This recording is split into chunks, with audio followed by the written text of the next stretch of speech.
Les postos, ça va être une vraie vidéo. On va rentrer dans le vif du sujet immédiatement. Alors, l'année dernière, on avait annoncé un mercato de malade.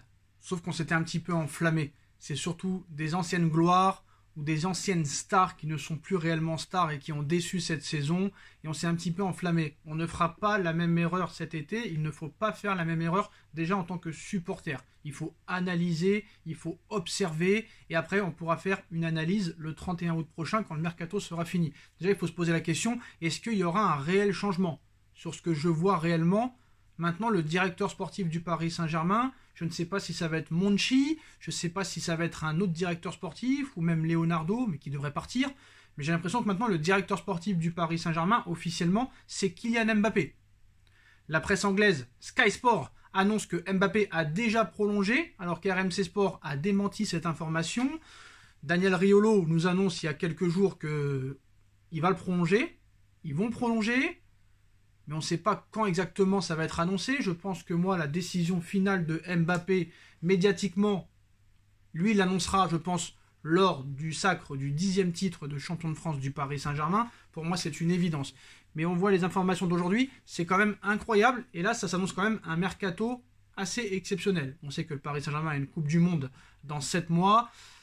Il y a des choses énormes qui pourraient se passer. Déjà, le départ de Neymar Junior, qui est l'une des choses à étudier au niveau de l'organigramme parisien. Du côté de Doha, des hautes sphères qatariennes, on ne veut plus de Neymar Junior.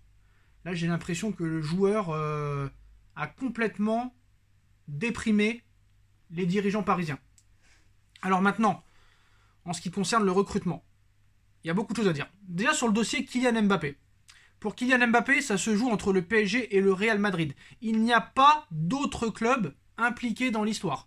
Parce qu'apparemment le Bayern de Munich serait intéressé, mais voilà. Au niveau du salaire, le Bayern de Munich ne donnera jamais ce que demande Kylian Mbappé, et Mbappé ne veut pas aller au Bayern de Munich. Ce sera soit une prolongation au Paris Saint-Germain, soit un départ au Real Madrid. Donc Paris et le Real attendent qu'il communique sa décision, et il ne l'a pas encore prise. Donc il n'y a rien de signé pour l'instant, que ce soit avec le Real Madrid ou avec le Paris Saint-Germain. Aucune décision prise par Kylian Mbappé pour son avenir, confirme RMC Sport. Rien n'a changé, le PSG tente toujours de le convaincre de prolonger. Il pourrait y arriver, mais Kylian Mbappé n'a pris aucune décision à l'heure actuelle pour son avenir. La tendance pourrait même rester à un départ, mais rien n'est encore fait. Des discussions sont en cours avec le PSG et avec le Real Madrid qui sont dans un jeu de poker menteur. C'est une information Téléfoot et Julien Ménard. Mais contrairement à Sky Sport, média anglais, qui annonce que Mbappé a déjà prolongé avec le Paris Saint-Germain officiellement et qui devrait l'annoncer en fin de saison.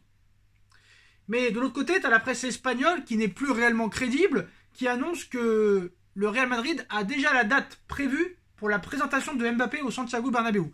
Donc honnêtement, dans ce feuilleton, je pense qu'il ne faut pas réellement donner son opinion définitive.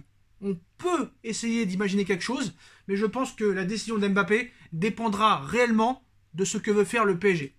Déjà, en tant qu'entraîneur, Pochettino ne sera plus entraîneur du Paris Saint-Germain, et encore pire, Pochettino s'est fait barrer la route. Pochettino s'est fait devancer par Erik ten Hag, les postos. Manchester United est en passe de finaliser la nomination de l'entraîneur de l'Ajax d'Amsterdam, Erik ten Hag, en tant que prochain manager du club mancunien. Cela mettrait donc fin à la piste de Mauricio Pochettino pour le club anglais. Donc voilà, hein, Pochettino là dans l'os. Il était la priorité de Manchester au mois de novembre dernier. Il n'est pas parti, et maintenant il se fait devancer par Erik ten Hag, et surtout après l'élimination en Coupe de France en 8e de finale, et l'élimination après cette remontada encore catastrophique du PSG, subie par le PSG et par Pochettino, au dieu de Manchester, Pochettino n'avait plus réellement de crédit, et a préféré se mettre sur l'entraîneur de l'Ajax, qui a une vraie identité de jeu, contrairement à Pochettino. Alors, Aurélien Tchouaméni souhaite favoriser les pistes étrangères plutôt celle menant au Paris Saint-Germain. Tu as d'autres médias qui disent un petit peu l'inverse, donc voilà, faudra attendre le mercato. Le Barça est au courant de l'accord entre le PSG et Ousmane Dembélé. La réunion récente entre son agent et le Barça s'est bien passée. Pas de nouvelle offre pour l'instant du côté du Barça, mais les discussions vont se poursuivre. Il donne sa priorité au Barça, mais à ses conditions. Et si le Barça ne respecte pas les conditions de Dembélé, Dembélé pourrait finir au Paris Saint-Germain.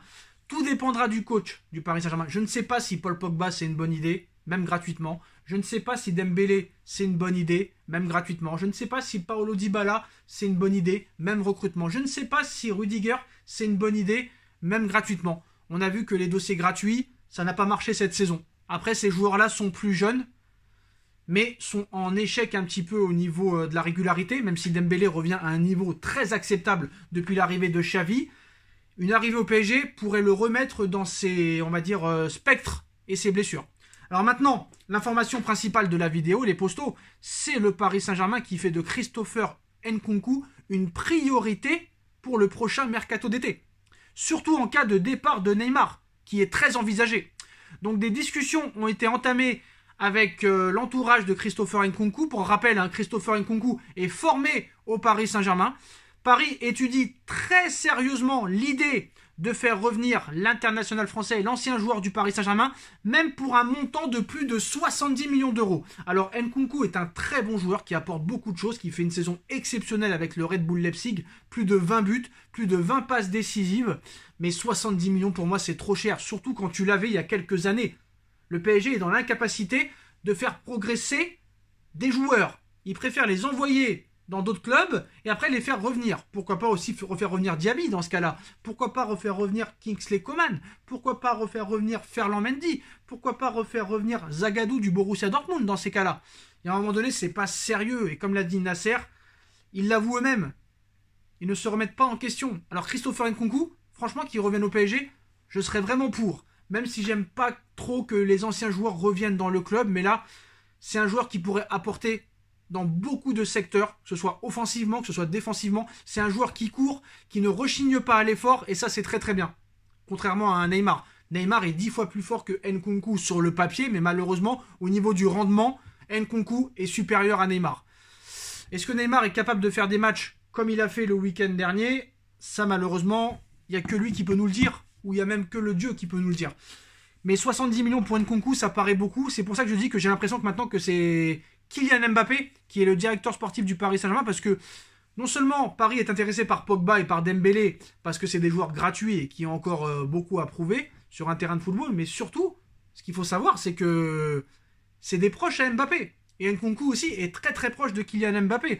Donc je pense que réellement, le directeur sportif, ce sera ni Monchi, ni Leonardo, ni n'importe qui d'autre. On va demander, dès que Paris s'intéresse à un joueur, on va demander l'avis de Kylian Mbappé. Voilà, on veut que tu prolonges, on va tout offrir sur un papier. Même le fait de choisir sur le recrutement. C'est quand même assez incroyable. Donc recruter Christopher Nkunku pourrait être un argument de poids pour le PSG afin de conserver Mbappé. Les deux sont très proches. Il y a d'autres clubs qui sont intéressés. Le Bayern, mais le Bayern ne mettra jamais 70 millions, je pense, pour Nkunku. C'est mon avis. Arsenal, Manchester United, Manchester City, Barcelone. Ça pourrait être une belle revanche pour Nkunku de revenir au Paris Saint-Germain, mais ce serait quand même assez incroyable. Moi, je suis pour, mais pas pour 70 millions d'euros. Pour moi, ça vaut pas plus de 50 millions d'euros, mais malheureusement, voilà. Quand c'est le Paris Saint-Germain qui s'intéresse à un joueur, c'est le double.